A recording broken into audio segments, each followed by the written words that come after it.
I don't like to talk about it as much in much details because a part of me wants to cry when I think about it. Yeah. Because it's painful, it's sad, and I didn't think there would be an other side of it.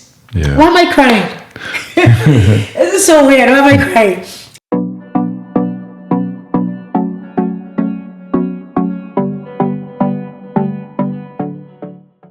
Hey everyone, it's good to welcome you guys to another episode of the Basin. The Basin. The Basin podcast. It's good to have you guys join us again. How are you doing?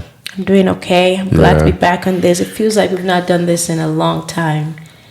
Yeah, it feels like it because we've had a busy summer. Yeah. With so much going on. Yeah. And it's exciting too because we just came back from a long trip. Yeah, it was a long trip. It felt like a long time. You know, it wasn't that long. It felt like it. It felt like a long trip. So you wanted to talk about what we did this Yeah, summer? so I am typically scared of the water.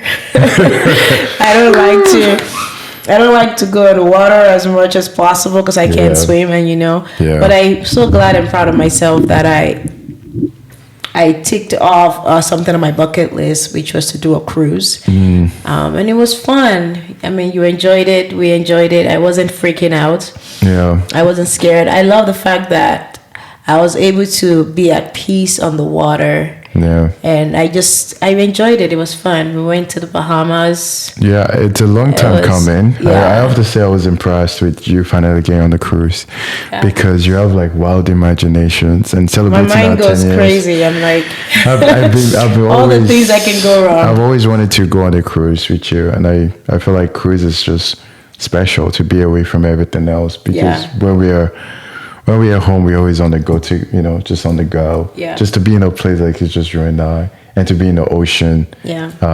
It's really amazing. And that was celebrating our 10 years of marriage. Yeah. That we've been together. And there's a lot of pivotal, crucial moments. One aspect is you took risk.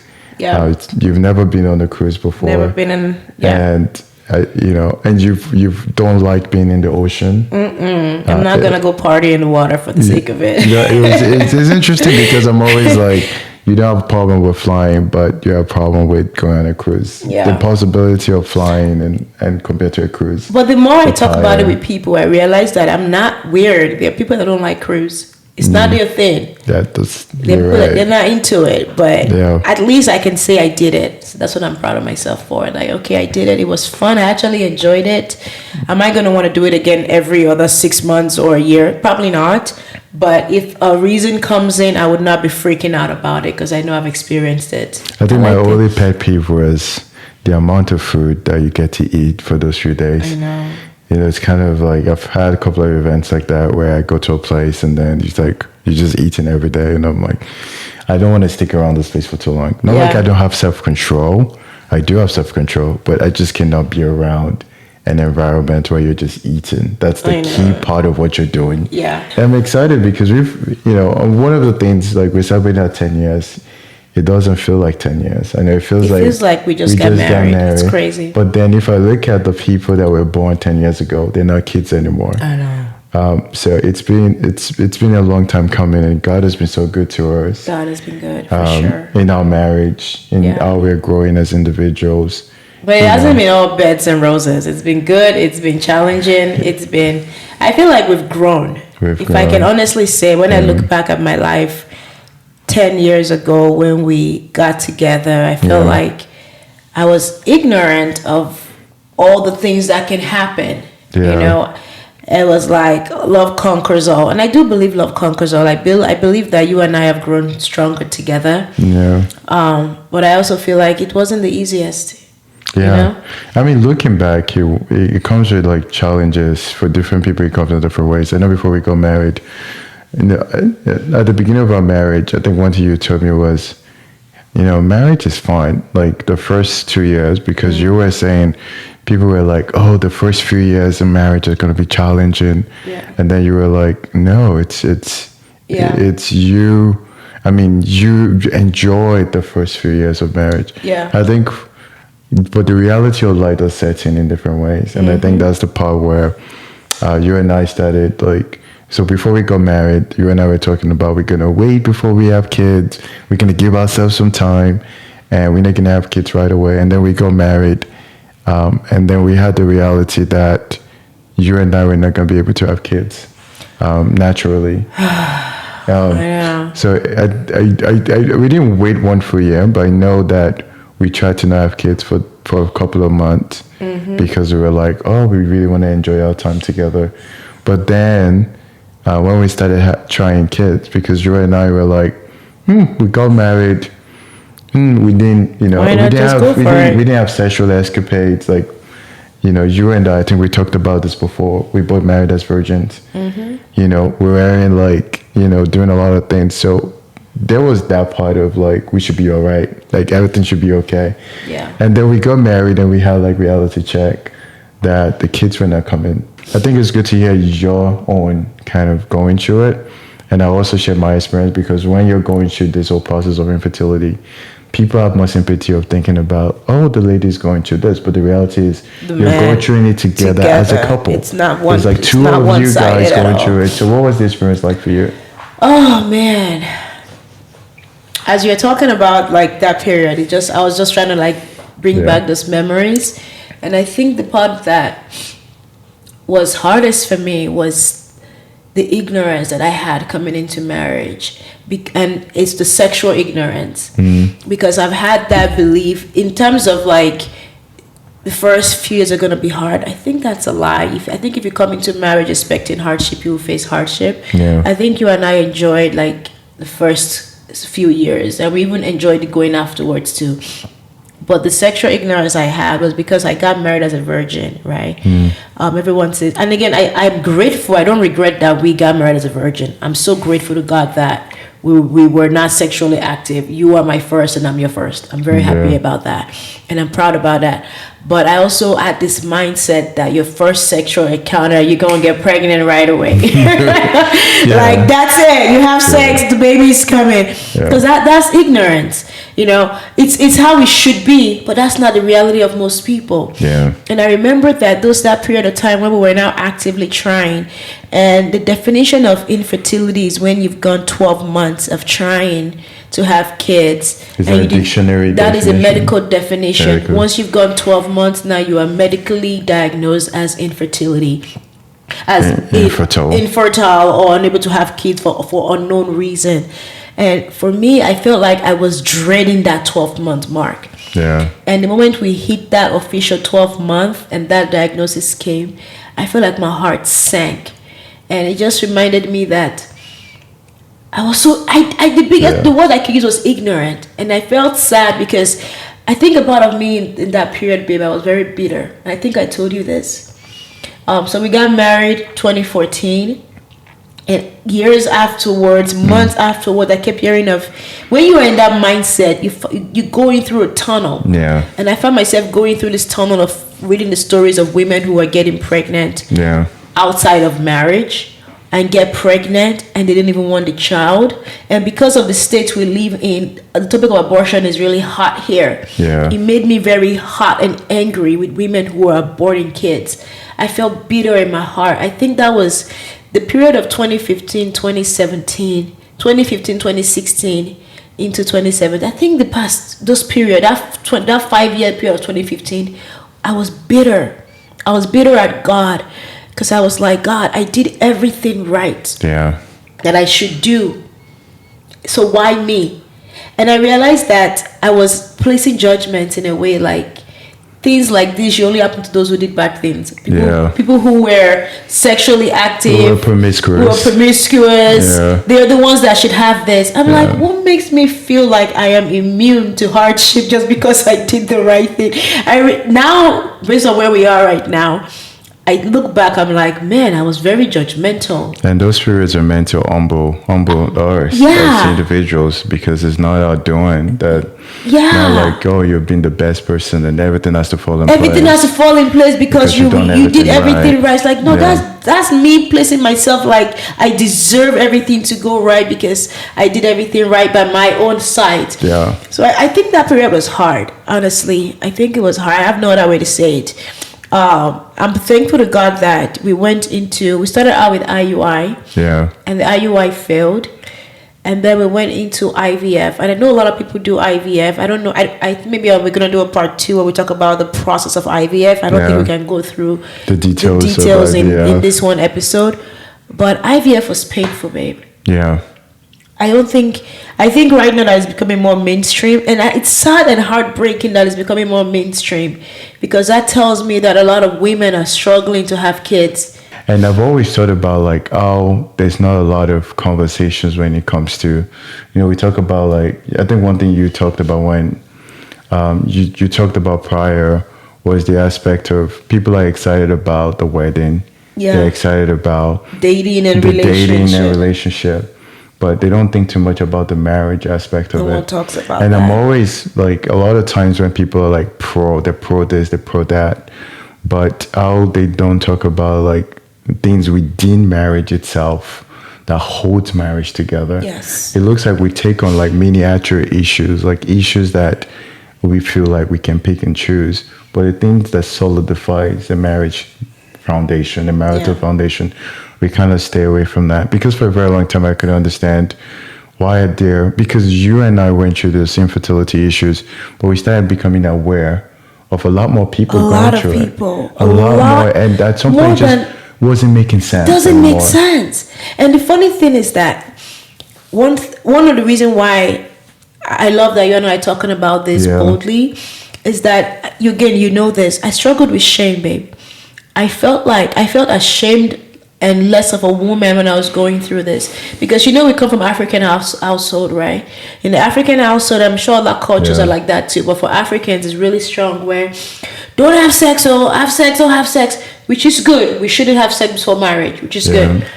But then you get married, when is the grandkids gonna come? People start waiting for the kid. The pressure is high. Yeah. For you to call the family and say you're pregnant after you get married is a high pressure that it shouldn't be, because women are not God. The couples are not going to determine when the kids are going to come. And naturally, it's like people start asking you when are the kids coming. When are the kids? Even they ask you in joking. They ask you. They just say these really hurtful things. Yeah. That I look back right now, I'm like, a lot of women are going through this and they feel ashamed to say it out loud. A lot of men and women. Because it takes two. It's not, you're right. So but there's not a lot of like, let's dedicate research to our answers. Understand why. So why is it becoming more mainstream? Or we can help people. Yeah. There's a lot of conversation about pro-life and abortion, but there's not a lot of like, those people who want to have kids. What are the reasons why the conversation is about IVF or no IVF? It's like, that's not the question. It's like, why? Why is this happening? The main question should be, why are more couples finding it hard to have children naturally? And I know there's still going to be a little bit maybe more segment on maybe on IVF and what we went through. Yeah. But how do you think that impacted our marriage in a sense? How did that impact our marriage? I feel like I can answer for myself, and then I want you to answer for yourself. I feel like the period that we started IVF, so I remember very heavily the entire year of 2015, it felt like IVF galore. It was just, I felt like it put us apart. It drifted us apart. Not the way I wanted to be, because I couldn't, as a woman, you wanted me to still be your wife, right? To be present for you, to care, to just be in that newlywed bliss. Yeah. But I felt like if I think back to that year, 2015, early part of 2016, I wasn't a good wife, because I was so engrossed in my inability to get pregnant, our inability to get pregnant. And in the midst of going through all the reproductive cycles, I was being given hormones and I was gaining weight so fast, and I'm someone that cares about my weight. Yeah. And I look at the mirror, I didn't like who I was looking at. So I felt like I've lost myself. And this was even before the kids came. Yeah. So while you wanted me to just be your wife and just be in our newlywed bliss, I felt distant from you, because I was just like ashamed, bitter at God, and just hurt. So I couldn't be my best self. And IVF is painful because I'm someone that hates needles. Yeah. So the period of like poking myself with needles every day. Oh yeah. every day. You can't afford to miss a day. Taking these horrible hormone pills in your mouth, injection, in different ways. I think we definitely should go through a different episode on talking about the details. But for now, just I feel like for you and I, though, I want you to say how you felt. But for me, I feel like I don't like to talk about it as much in much details because a part of me wants to cry when I think about it. Because it's painful, it's sad, and I didn't think there would be an other side of it. Why am I crying? This is so weird. Why am I crying? I didn't think that there would be an other side. That's why when I see my kids today, our 3 kids, it's hard. There are difficult days. There are challenging days. But I'm always smiling because I'm like, I prayed for this. So it can never be too hard for me. I'm going to stop, so I'm going to cry. It's crazy. The whole IVF thing was difficult, like, because everything came down to, like, if you're going to distress, I'm going to distress. So a lot of it was just, like, seeing the frustration, the tiredness. Seeing the sadness, because at the end of the day, like, truly when you say happy wife is a happy home, if your wife is not happy, the home cannot be happy. And it wouldn't make sense to say you have a happy wife, you have your wife is not happy, but your husband is jumping around. And I feel like there was a lot of that where I felt like, because of what you were going through, I was going through it with you emotionally, mentally, and also going to the doctor visit many times with you, being present, doing all those things, seeing you do all the needles, and a lot of those things was like, it's pretty hard. And also seeing people's perspective, like people who have never gone through IVF tend to have their own preconceived view. It's ignorance. There was somebody, like one of our friends, a long time ago, a very nice person.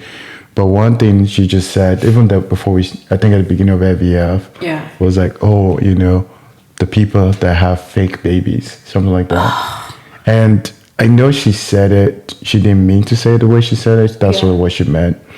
But I think looking back, and I'm like, no, the babies that God has blessed us with IVF is a gift. God. It's a gift. It's an absolute gift from God. Goodness. They're not fake babies.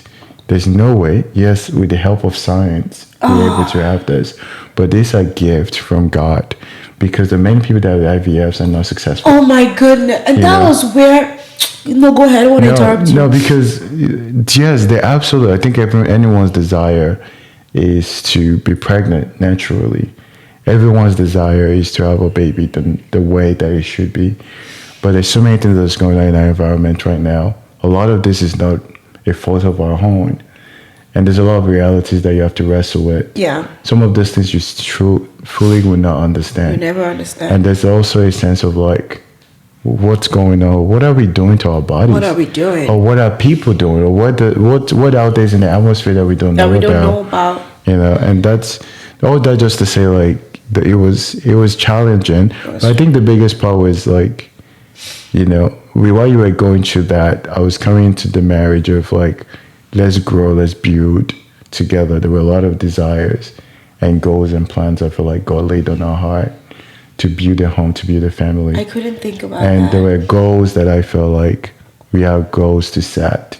There were like a sense of call. There was a sense of the visions and things I wanted to do. But while I was trying to do these things, we're not on the same page. We're not on the same page, no. We're not on the same page. We're not on the same pace of what I was trying to do. And I feel like at that point, there was a sense of like my own frustration of, why am I doing this alone? Even though I'm aware of the fertility issues that were going, but it was more of like, I guess for me, I'm very adaptable. It's like, this is life. It happens.